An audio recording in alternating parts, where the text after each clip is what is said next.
आजको सन्दर्भ संवादमा पनि तपाईलाई हार्दिक स्वागत छ। म राजेन्द्र बानिया। आजको व्यक्ति विषय र विशेषमा हामी एकजना यस्ता पात्रसँग, एकजना यस्ता प्रतिभासँग, एकजना यस्ता व्यक्तिसँग कुराकानी गर्छौं जो नेपाली साहित्यको सुपरिचित नाम त हुँदै हो, आख्यान, गैर आख्यान, कथा, उपन्यास अनि चलचित्रको पटकथा लगायतका क्षेत्रमा निरन्तर रूपमा लामो समयदेखि सक्रिय हुनुहुन्छ।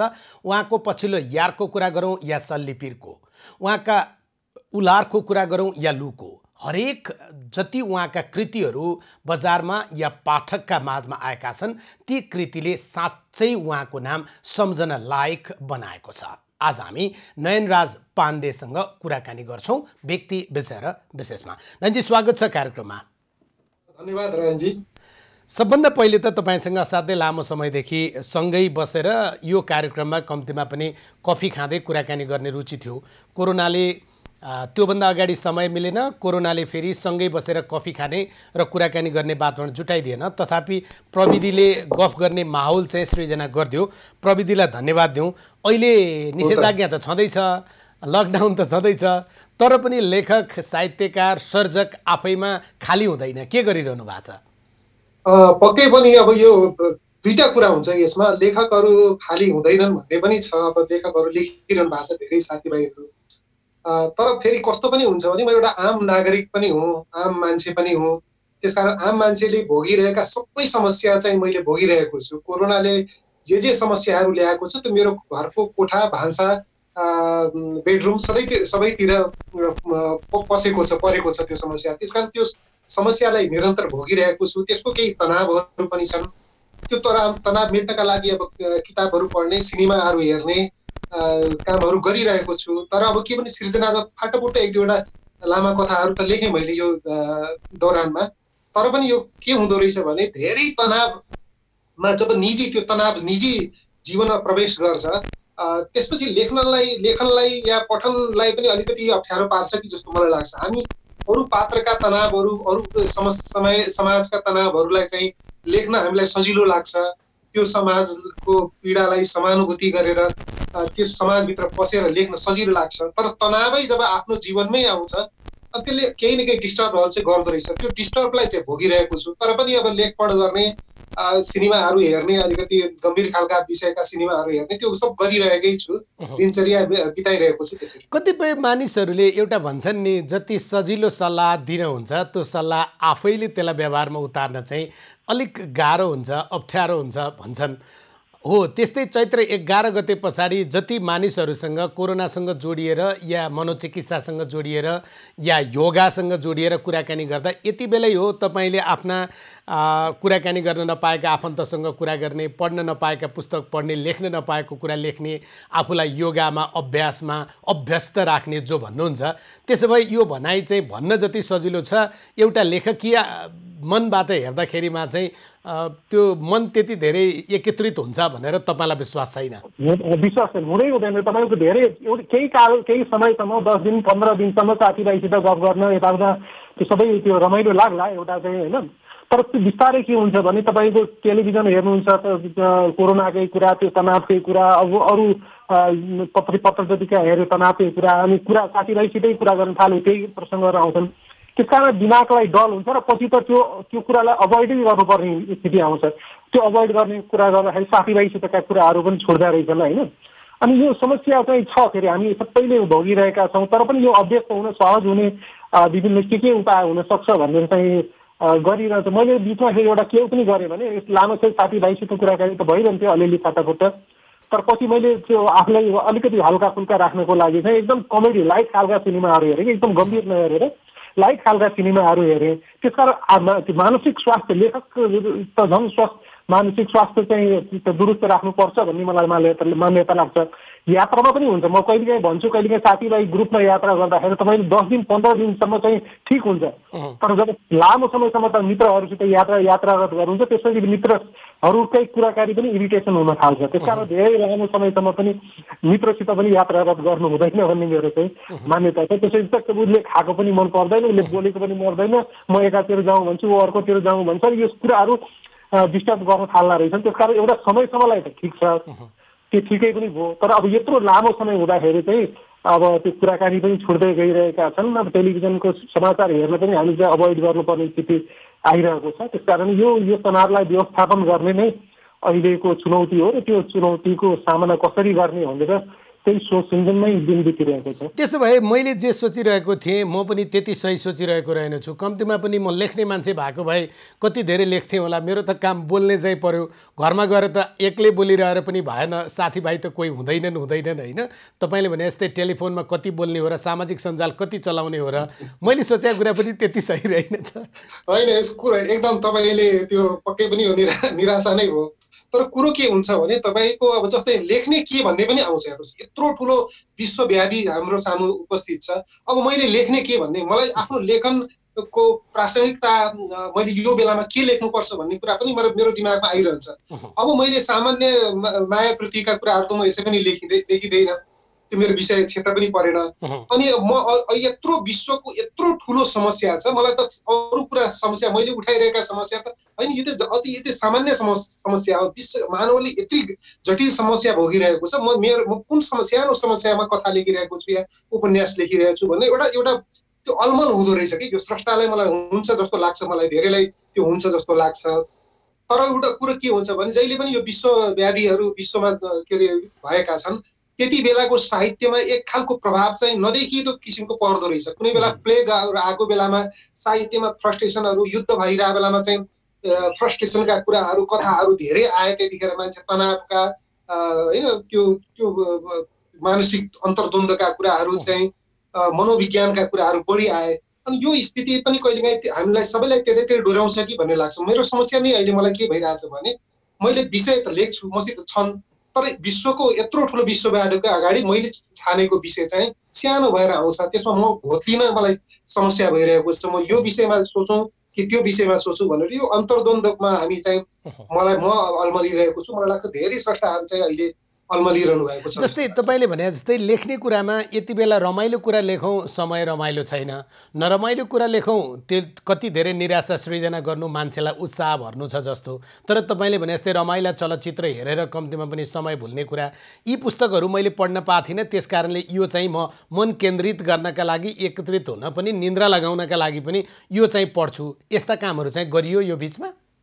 गरियो, पक्कै पनि गरियो। छोटा कथाहरू विशेष गरी मैले लामा एकदमै बोझ हुन्छ नि, यसपछि पनि दिनभरि पढिरहने एउटै किताबहरू भन्दा पनि छोटा कथाहरू त्यो पढ्दाखेरि, छोटा कथाहरू, निबन्धहरू पढ्दाखेरि एकछिनमै तपाईँको एउटा विषयबाट अर्को विषयमा सिफ्ट गर्न सकिन्छ। कविताहरू पढ्दाखेरि चाहिँ हल्का त्यो रिल्याक्स फिल पनि हुन्छ। धेरै बेरसम्म एउटै विषयमा केन्द्रित भएर एउटै पात्रलाई लिएर उसले के गर्ला भनेर त्यो उपन्यासमा जस्तो हामीले त्यो पात्र कहाँ जाला के जाला भनेर त्यो पात्रको तनावलाई पनि आफूले भित्र बोकेर हिँडिरहनु भन्दा यो मैले आफ्नो निजी कुरा गरिरहेको छु।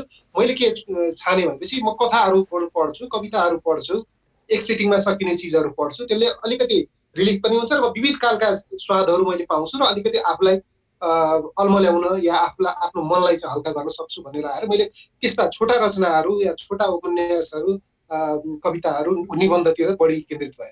तपाईँको अनुभव र अनुभूति कस्तो रह्यो? त्यसले तपाईँलाई साँच्चै अलिकति फरक अनुभूत गर्न या समय कटाउनका लागि, या यत्रो 120 दिन थियो लकडाउन, फेरि निषेधाज्ञा सुरु भयो अर्को 14 दिन, यी सारा कुरा बिर्सेर केही बेर भने पनि त्यतैतिर मन बहलाउन सजिलो भयो, या त्यो पढ्दा पनि बिचमा पनि अहिले त लकडाउन छ, अहिले त निषेधाज्ञा छ, यो कोरोनाले घेरेको छ, अनि के हुन्छ होला, यस्तो कुरा कति ठोकिरह्यो मनमा? हुन्छ, ठोकिरहन्छ तपाईँको। त्यही भएर पनि लामा रचनाहरूमा चाहिँ मन एकाग्र हुन नसक्ने, त्यो पढ्दै गएका कुराहरू विस्मृत हुँदै जाने या त्यो कुराले धेरै आफूलाई नतान्ने स्थिति चाहिँ हुन्छ। त्यसकारण त्यही भएर नै मैले छोटा रचनाहरूमा गरेको। तर त्यति हुँदा पनि कहिलेकाहीँ के हुन्छ भने पढ्दै ठ्याक्कै त्यो दिमागमा कहिलेकाहीँ अब टिभी कसैले घरमा अरूले परिवारको अरू सदस्यले टिभी हेरिरहेको छ भने ठ्याक्कै त्यही बेला कोरोनाकै कुराहरू आइरहेको हुन्छ। डिस्टर्ब चाहिँ भइरहन्छ, बाहिरको सुनसान मौनता होइन, त्यो कुकुर पनि भुगिरहेछ हुँदैन कहिलेकाहीँ त होइन। अनि त्यो मौनताले पनि कहिलेकाहीँ, मौनता त चाहिन्छ तर यति धेरै मौनता भयो कि त्यसले पनि एउटा समस्या हो। यो त मान्छे नै चलायमान छैन, जगतै स्थिर छ जस्तो लागिरहेछ। त्यसकारण त्यो कुरा झट्ट दिमागमा करेन्ट लागे जस्तै आउँछ। तर पनि त्यो छोटा रचनाहरूले चाहिँ त्यही पनि अरू लामा रचनाले भन्दा ती एकाग्र हुन्छ र फेरि पनि के भन्छ भने त्यो जीवनमा केही त्यो रचनाहरूबाट केही न केही प्रभाव त पर्छ पनि। त्यो पढ्दा पढ्दै कहिले त्यो त्यो रचनाको क्राफ्टले, विषयवस्तुले, त्यसका शब्दहरूले अनि ती सबले अलि प्रभाव त कतै न कतै पारिरहेको हुन्छ। तर तपाईहरुलाई अलि फरक रूपमा मान्छेले बुझ्छन्, किन बुझ्छन् मलाई थाहा छैन। तपाईहरु फरकै हो या मान्छेको बुझाइ फरक भयो? तपाईहरु अप्ठ्याराका बीचमा पनि हाँस्दिन सक्ने, सजिलाका बीचमा पनि गम्भीर भइदिन सक्ने, घण्टौँसम्म चुपचाप लागेर कलम टोकेर बस्दिन सक्ने, अब कसैको केही प्रकारको चाहिँ नसा छ भने कम्तीमा पनि धुमपान जो गर्न हुँदैन होला, तर त्यसैमा पनि धुवासँगै आफ्नो पिर उडाएर बस्दिने, यो जो तपाईहरुका बारेमा एउटा विशेषण बन्छ या एउटा परिभाषा बनाइन्छ, यो सही हो?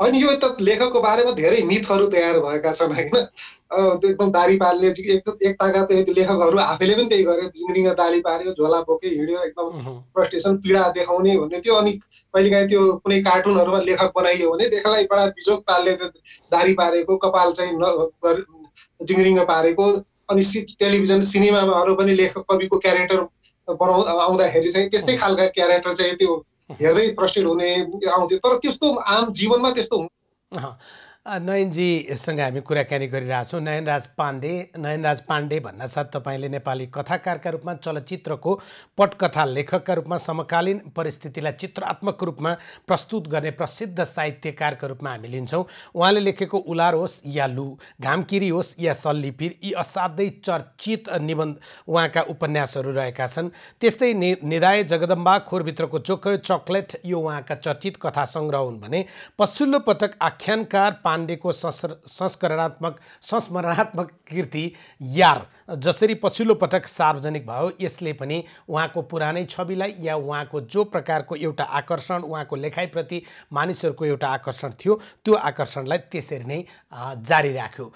चलचित्रको पटकथा लेख्नेदेखि लिएर टेलिभिजनमा साहित्य र संस्कृति प्रधान कार्यक्रम अभिव्यक्तिको निर्देशन र निर्माण पनि नयनराज पाण्डेले गर्नुभयो। साँच्चै चलचित्र, त्यसपछि टेलिभिजन, त्यस पछाडि लेखनमा पनि कथा, उपन्यास र पछिल्लो दिनमा उहाँले यार लेखिसके पछाडि उहाँको बारेमा जो प्रकारको एउटा चित्र बनेको छ नयनराज पाण्डे, आज उहाँलाई हामीले टेलिभिजनमा जस्ताको तस्तै उहाँलाई नै उतारेका छौँ व्यक्ति विषय विशेषको यो कुराकानीमा। नयनजी, लेखकको उसको जो प्रकारको एउटा भावभङ्गी या उसको तस्बिर या उसका बारेमा कार्टुनै बनाउँदा जे गरिन्छ भन्ने थियो। तपाईँ त उमेर धेरै गइसक्यो, म भन्दिनँ, तपाईँलाई फेरि चिन्ता हुन्छ, तथापि होइन यो समयमा पनि यति धेरै स्मार्ट देखिनुहुन्छ, बिहान फ्रेस पनि देखिनु भएको छ, पक्कै पनि यसरी नै जीवन काट्ने होला। तर म एउटा कुरा कम्तीमा पनि तपाईँसँग नपत्याउन पाउँछु होला, तपाईँ खाली बसेर यो समयमा अहिले हामीले जति कुराकानी गर्यो त्यति मात्रै गरेर त बस्नु भएन। फेरि यो अप्ठ्यारो समय पछाडि श्रोताका लागि, दर्शकका लागि, पाठकका लागि म केही न केही ल्याउँछु भन्ने योजना केही त बुन्नुभयो होला, त्यो योजना सुनौँ न एकपटक। पक्कै पनि के हो भने मेरो यो दसैँको अवसरमा एउटा किताब निस्किने तर्खर थियो, फाइन प्रिन्टबाट लामा कथाहरूको मेरो सङ्ग्रहहरू निस्किने तयारी थियो। तर अब यो त्यो तयारी हुँदाहुँदै पनि अब यो स्थितिमा त्यो सम्भव नहुने भयो। अब यो बिस्तारै कम हुँदै गएपछि के 5-7 महिनापछि त्यो निस्कन्छ कि भन्ने एउटा आशा छ।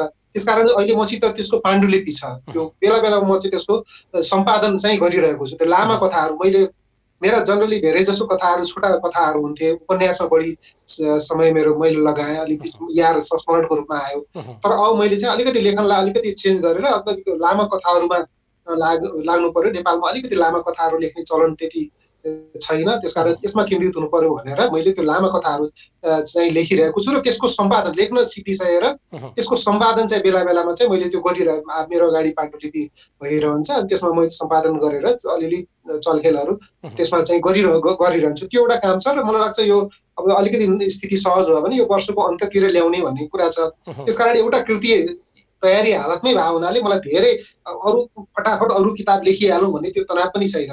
यो किताब मैले कथा सङ्ग्रहको बारेमा मैले एउटा सानो कुरा के भन्नुपर्छ भने हामीले परम्परागत रूपमा जुन कथा सरल एउटा लाइनको स्टोरी अनलाइन सरल एउटा जुन पढ्थ्यौँ हामीले, यो मैले कथा लेखनमा पछिल्लो समयमा त्यो स्थितिलाई ब्रेक गर्न खोजिरहेको छु। मैले आफूभित्र पनि एउटै समानान्तर रूपले 2-3वटा प्लटहरू चाहिँ एउटा कथामा चल्छन् र ती कसरी एक ठाउँमा जोडिन्छन् पछि भनेर त्यो खालका कथाहरू चाहिँ होइन मल्टिलेयर्ड त्यो स्टोरीहरू चाहिँ विभिन्न तहका कथाहरू चाहिँ अनि एउटामा मर्ज कसरी हुन्छन् भन्ने कुरा त्यो किसिमको प्रयोग गरेर मैले कथाहरू लेखिरहेको छु। त्यो केही कुरा दिमागमा पनि छ, लेखौँला भने फेरि अब लामो यस्तो स्थिति रहिरह्यो भने म लेख्नै नसक्ने पनि होला, यो सहज पनि हुँदै जान्छ।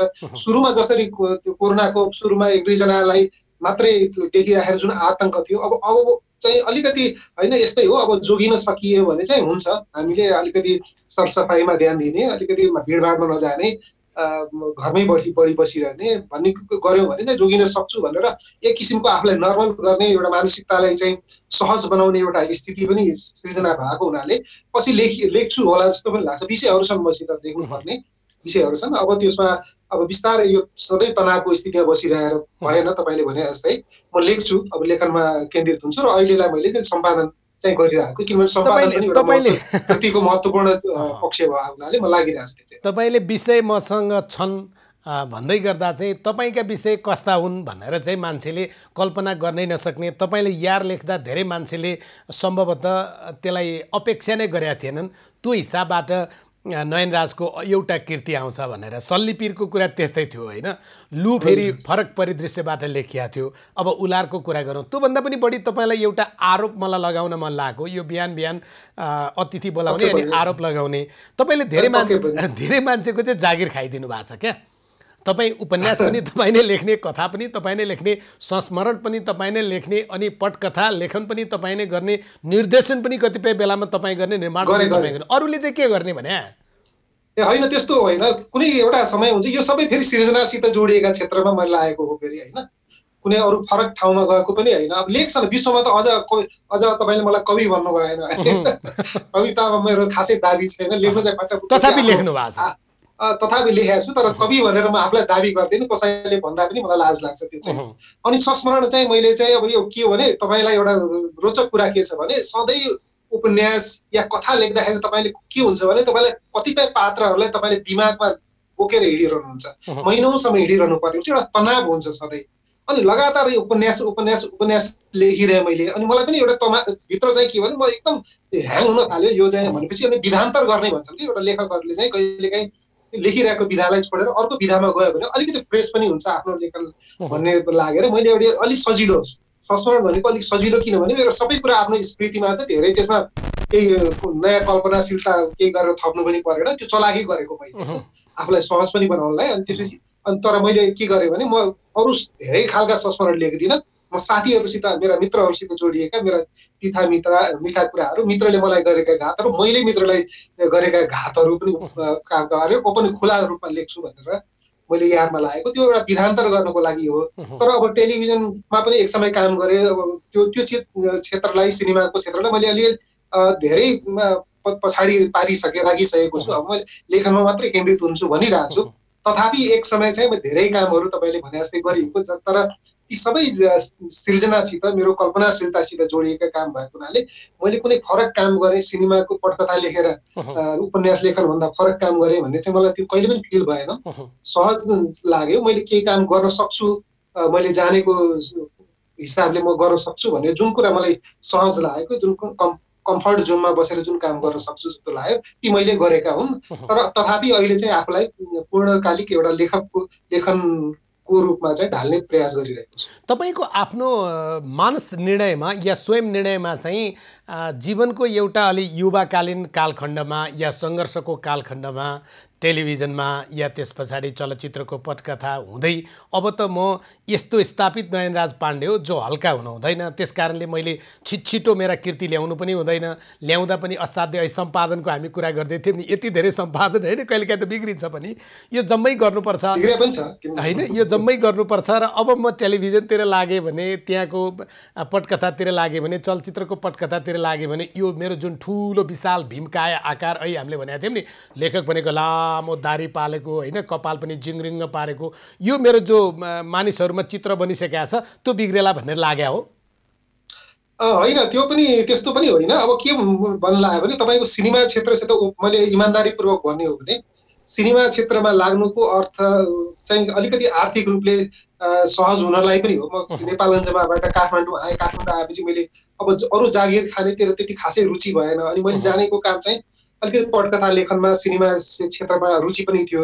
त्यसकारण त्यो गर्छु कि भनेर ट्राई गरेको। अनि त्यतिखेर भर्खर नेपाल टेलिभिजनहरूको स्थापना भएको थियो अनि त्यस्तो लेख्ने मान्छेको अभाव पनि थियो र मलाई रुचि पनि थियो। अनि संजोगहरू मिल्दै गएपछि त्यो क्षेत्रमा हुँदै लेख्दै गएको हुँ मैले होइन।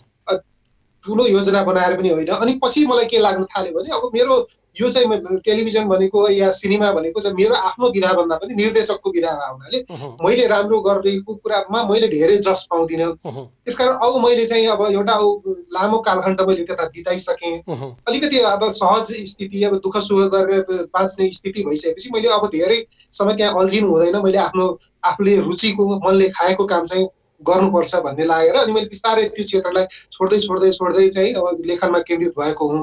अहिले पनि बेला बेलामा अफर आउँछ, साथीभाइ आउँछ, बिचमा एक दुईवटा काम गरे पनि, तर मैले एकदमै त्यो धेरै प्यासन जुन थियो नि मलाई पटकथा लेख्नेलाई या निर्देशन गर्नलाई जुन एकदम किसिमको जोस र जागर थियो त्यो अब छैन। त्यसकारण त्यो जोस जागर भएन भने त्यो क्षेत्रमा चाहिँ राम्रो काम गर्न सकिन्छ जस्तो मलाई लाग्दैन। बिचमा अलिकति बिचमा रोकेर एउटा चिज सोधौँ। तपाईँले अहिले भन्नुभएको थियो जब म नेपालगञ्जबाट काठमाडौँ आएँ, जागिर खाने दुईवटा कुरा हुन्छ। एउटा जागिर खाने मान्छेको चाहिँ बानी पनि हुँदैन होइन, मान्छे विभिन्न प्रकारको स्वभावका हुन्छन् नि। जागिरमा 10-4 चाहिँ त्यो सर्ट प्यान्ट लगाएर उस्तै परे निलो सर्ट प्यान्ट लगाएर कोट लगाएर जागिरमा जाने, दिनभरि बसेर चाहिँ त्यो फाइल उठाउने होइन, त्यो एक खालको नहुन पनि सक्छ।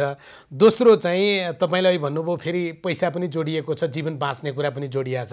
त्यो जोडिँदा त्यति बेला चाहिँ चलचित्र मैले लेखेँ, झन्डै 2 दर्जन चलचित्रमा मैले लेख्ने काम गरेँ। त्यसै गरी टेली श्रृङ्खलाहरू निर्माण या त्योसँग पनि त्यसरी नै जोडिएँ। त्यति बेला मलाई पैसा चाहिन्थ्यो। आज नयनराज पाण्डेको एउटा स्तम्भको कुरा गरौँ या एउटा कृतिको कुरा गरौँ, त्यसैले आनन्दले पालेको छ त अरू काममा म किन सोध्दछु, न जागिर न अन्य कुरा। अब यो यस्तो छ हेर्नुहोस्, यो चाहिँ दुईटा कुरा छ। कतिपय लेखकहरूले एकदमै म एकदम लेखेरै बाँचिरहेको छु भन्ने ठुलो कुरा गरेको पनि सुनिन्छ होइन। अब त्यस्तो स्थिति पनि नेपालमा अझै आइसकेको छैन। तर एकदमै खराब स्थिति पनि कुनै बेला मेरै आफ्नो किताब चाहिँ 1000 कपी छापिन्थ्यो र त्यो 1000 कपी बिक्री हुनको लागि चाहिँ वर्षौं लाग्थ्यो। मेरो उलार भन्ने किताब अहिले सबैभन्दा बढी मान्छेले चर्चा कुरा गरिरहँदाखेरि उलारको गर्नुहुन्छ। उलार 10 वर्षसम्म त्यो 1000 कपी चाहिँ बिक्री हुनलाई 10 वर्ष लागेको हो। तर पछि चाहिँ अब त्यो छापिँदै गएपछि त्यो पछिमा त्यो फेरि चर्चामा आएपछि र यो पछिल्लो समयमा जुन पठन संस्कृतिको विकास भयो भने त्यसपछि चाहिँ फेरि निकै संस्करणहरू आए अनि अलिकति त्यसले आर्थिक रूपले भर चाहिँ लेखकलाई हुन थाल्यो। त्यसकारण के हो भने लेखेर तपाईँ धुमधाम किसिमले बाँचेर तुरुन्तै घर बनाउन सक्नु, तपाईँ 2-4 वटा किताब चल्ने बित्तिकै तपाईँ घर बनाउन सक्नुहुन्छ, गाडी किन्न सक्नुहुन्छ भन्ने कुरा चाहिँ होइन। तर जीवनका केही आवश्यकताहरूलाई त्यसले पूर्ति गर्छ। तपाईँ कस्तो किसिमको आवश्यकता लाई आफ्नो वरिपरि समेटेर बस्नु भएको छ, तपाईँको महत्त्वाकांक्षा के छ, तपाईँको ती कुराहरूले प्रभाव पार्छन्। त्यसकारण मैले मेरो चाहिँ जीवनको के हो भने म धेरै ठुलो रहर या महत्त्वाकांक्षा पालेर बस्दिनँ, तर सीमित खालका स्थिति सुखमा या आवश्यकतालाई सीमित गर्ने भन्छौँ नि, जति आवश्यकतालाई सीमित गर्यो त्यति खुसी सुख पाइन्छ भन्ने छ नि। त्यसकारण त्यो मैले आफ्ना धेरै आवश्यकतालाई एकदमै व्यापक भएर चाहिँ छ्यालब्याल हुन दिएको छैन। त्यसकारण सीमित गर्दाखेरि मैले पछिल्लो समयमा जुन लेखकले रोयल्टीहरूबाट जुन एउटा आकर्षक किताब बिक्री हुन थाले, लेखन प्रति हुन थाले, त्यसले चाहिँ मेरो अरू धेरै कुरालाई सहज चाहिँ बनाउँछ। तर अब धुन्दानै किसिमको चाहिँ एकदमै रातारात लेखक करोडपति लखपति हुने चाहिँ त्यो स्थिति अझै आइपुगेको छैन। बाँच्ने तपाईलाई भन्नुभएको थियो नि, बाँच्ने कसरी, जीवनको परिभाषा के, आवश्यकताको तपाईले सीमा लक्ष्मण रेखा कस्तो कोर्नु भएको छ होइन। अर्को तपाईले एउटा महत्त्वपूर्ण कुरा भन्नुभएको थियो, जस्तै उलारको कुरा जोडेर होइन, त्यही कुरा सल्लीपीरको जोड्या भए पनि हुन्थ्यो। राजेश हमाल, अभिनेता राजेश हमालसँगको एउटा सन्दर्भमा उहाँलाई मैले सोधेको थिएँ, तपाईले कम्तीमा पनि अबको दिनमा आउँदा धेरै पुस्ताले सम्झने प्रकारका ऐतिहासिक चलचित्रमा अभिनय गर्ने या बनाउने काम गरे के हुन्छ भन्दा उहाँले बसन्तीको उदाहरण दिएर भन्नुभएको थियो। चर्चित त भयो बसन्ती, तर त्यसले निर्मातालाई त फाइदा गरेन नि। निर्माताले पैसा हाल्दाखेरिमा त कति कमाइ हुन्छ भनेर पनि हाल्छ भनेर जो भन्नुभएको थियो। तपाईँले अहिले उलारको कुरा जोड्या चाहिँ चर्चित कृतिहरूले यसले त कति धेरै पैसा कमायो होला, कति प्रति बिक्री भयो होला हामी सोध्छौँ। वास्तवमा त्यस्तो हुँदैन नि होइन, चर्चा हुनु र बिक्री हुनु त फरक कुरा हो नि। होइन, नेपाल होइन, पछिल्लो समयमा चाहिँ फेरि के चर्चित सबै किताब बिक्री त्यसरी हुँदैनन् फेरि। तर केही किताबहरू तपाईँको 50,000, 60, 70, 80,000 कपीहरू पनि बिक्री भएका छन्। अब त्यो पल्पसा क्याफेहरू, कर्णाली ब्लुजहरू, सेतो धरतीहरू, अब मेरै अब अलिअलि बिक्री हुनेमा लु पनि हो होइन। उलारहरू भए होइन, घामकिरी भयो, सल्लीवीरहरू। अनि तर के हो भने यो कसैको अब त्यो रेन्ज फरक छ, कसैको त 80-90 50-60 हजार पनि होला, 20-30 हजार पनि होला। तर अहिले पछिल्लो समय के हो भने त प्रिन्ट गर्दाखेरि 10,000 12,000 5,000 त्यो छाप्ने स्थिति आएको छ। अब अहिले सामान्य किताबहरू पनि होइन, त्यो बजारमा चाहिँ बजारको जुन सर्कुलेसन भएको छ, किताब पसलहरू छन्, तपाईँले किताब हरेक पसलमा पुर्याउँदै तपाईँको 5-7 हजार किताबहरू सकिन्छ। त्यसकारण त्यो स्थिति चाहिँ आएको छ। तर पनि कुरा के छ भने फेरि लेखन भनेको बिक्री मात्रै होइन, सिनेमा भनेको त्यो दर्शक हिट हुनु मात्रै क्वालिटीको कुरा होइन होला जस्तो लाग्छ मलाई। तथापि राजेश हमालको बारेमा मैले लेखेको पनि छु, राजेशका गल्तीहरू भनेर। यो राजेशकै म कुरा गर्छु र त्यसमा आफ्नो सन्दर्भ जोडिन्छ भने राजेश हमाल चाहिँ कुनै समयमा यस्तो स्थितिमा हुनुहुन्थ्यो जहाँ चाहिँ उहाँले निर्देशकलाई होइन फलानु लेखकसित काम गर्ने, अलिकति कथामा फरक गरौँ, मेहनत गरौँ भन्ने स्थितिमा हुनुहुन्थ्यो। त्यो बेला चाहिँ उहाँले गर्नु भएन जस्तो लाग्छ मलाई पनि उहाँलाई चाहिँ। तर कुरा के थियो भने एकदमै उहाँको कालखण्डमा चाहिँ काम गर्ने मान्छेहरू बढे, सिनेमामा लगानी बढ्यो, अनि सङ्ख्यात्मक रूपले वृद्धि भए, रोजगारहरू बढ्यो। अब तर भन्ने कुरा चाहिँ त आउँछ, उहाँ पनि भनिरहनुहुन्छ, तर त्यसले मात्रै चाहिँ सिनेमाको गुणस्तरलाई चाहिँ विकास गर्न सकेन। अनि उहाँ जस्तो के अरे कलाकार आउँदाखेरि चाहिँ उहाँले अलिकति हस्तक्षेप गरेको भए अलिक परिवर्तन हुन्थ्यो कि भन्ने लाग्छ। जब पछिल्लो समयमा हेर्नु न, तपाईँले केही नयाँ कलाकारहरू आउनुभएको छ, उहाँहरूको कारणले केही परिवर्तन त भएको छ। नेपाली सिनेमा अब धेरै छि भन्ने स्थितिमा आएको छैन जस्तो लाग्छ मलाई। पछिल्लो समयमा बिस्तारै नयाँ छिमलका त्यो निर्देशकहरू, लेखकहरू, पटकथाकारहरू, कलाकारहरू आउनु भएको छ। अनि त्यो एउटा जिम्मेवारी बोध चाहिँ हुनु पर्दो रहेछ सिर्जनाको हरेक विधामा। सिनेमा क्षेत्रमा लाग्नु भएको छ भने मैले कस्ता सिनेमाहरू गर्ने, कस्ता सिनेमालाई प्रमोट गर्ने, साहित्यमा लाग्ने भने मैले के लेख्ने, कस्तो कुरा लिने, समाजलाई के दिने भन्ने कुरा चाहिँ तपाईँले एउटा प्राथमिकता निर्धारण गर्नुपर्ने रहेछ। तपाईँको त्यो प्राथमिकता निर्धारण गरेकै कारणले तपाईँको हैसियत समाजमा निर्माण हुन्छ। तपाईँ कति समय आफ्नो समयमा मात्रै तपाईँ चर्चित भइरहनुहुन्छ कि लामो समयसम्म तपाईँ समाजमा बाँच्नुहुन्छ भन्ने कुरा चाहिँ त्यसले तपाईँको जिम्मेवारी बोधले तपाईँलाई निर्धारण गर्दो रहेछ। नाइजी, अन्तिममा एउटा मात्रै प्रश्न सोधेँ। समयले तपाईँसँग कुराकानी गर्न, तपाईँ आफैमा लेख्ने र लेखेका कुरालाई बोल्ने मान्छे, म बोल्ने नै जागिर खाइरहेको मान्छे होइन। त्यस कारणले हामी घन्टौँ कुराकानी गर्न सक्थ्यौँ, तर टेलिभिजनको समय सीमित हुँदो रहेछ। त्यो भएर अन्तिममा सोधेको यो तपाईँलाई धर्मसङ्कट हुने प्रश्न मेरा लागि घिसिपिटी प्रश्न हो। तपाईँ आफैलाई चाहिँ ऐ भनिसक्नुभयो, म कविता दाबी गर्दिनँ, आफैलाई लाज लाग्छ भन्नुभयो। उपन्यासकार, कथाकार, आजको दिनमा कथालाई तपाईँले फरक मोड दिन खोजिरहेको अवस्थामा पटकथा अलि पछाडि पर्यो होला, या टेलिभिजन चलचित्र त पछाडि छुटिसक्यो। आफैलाई के भन्न रुचाउनुहुन्छ? एक। दोस्रो, तपाईँलाई मैले सोध्न खोजेको, तपाईँका कुन चाहिँ सन्तान तपाईँलाई धेरै मनपर्छ भने पछाडि त त्यो चाहिँ सबभन्दा सिल्ली प्रश्न होला। एकदमै हो, एकदमै गाह्रो हुन्छ यो। तपाईँले धर्मसङ्कटै पर्छ। अनि कुरा के हुँदो रहेछ भने फेरि मुख्य कुरा चाहिँ तपाईँले हरेक सिर्जनामा केही न केही फरक कुराहरू गरिरहनुहुन्छ र त्यो कहिलेकाहीँ त्यो फरक गरेको कुरा कहिलेकाहीँ डेलिभर हुन्छ, पाठकहरूसँग पुग्छ, कहिलेकाहीँ पुग्दैन। अनि उलारको केही धेरै कुरा पुग्यो होला, मलाई धेरै पाठकहरूले भनिरहनुहुन्छ। उलारले जुन सहज ढङ्गले केही कुराहरू मैले भन्न खोजेको कुराहरू पुग्यो मनसम्म। कहिलेकाहीँ मैले एकदम ठुलो कुरा लेखेँ भन्छु, त्यो पाठकको मनसम्म ठ्याक्कै पुग्दैन क्या। त्यो सम्प्रेषणको समस्या भन्छ, त्यो समस्या मैले पनि भोगेको छु होइन, एकदमै भोग्छ। जब मैले घामगिरी मैले केही उत्पात लेखेँ भन्ने लाग्थ्यो, अब बिक्रीको हिसाबले भएको पनि हो होइन।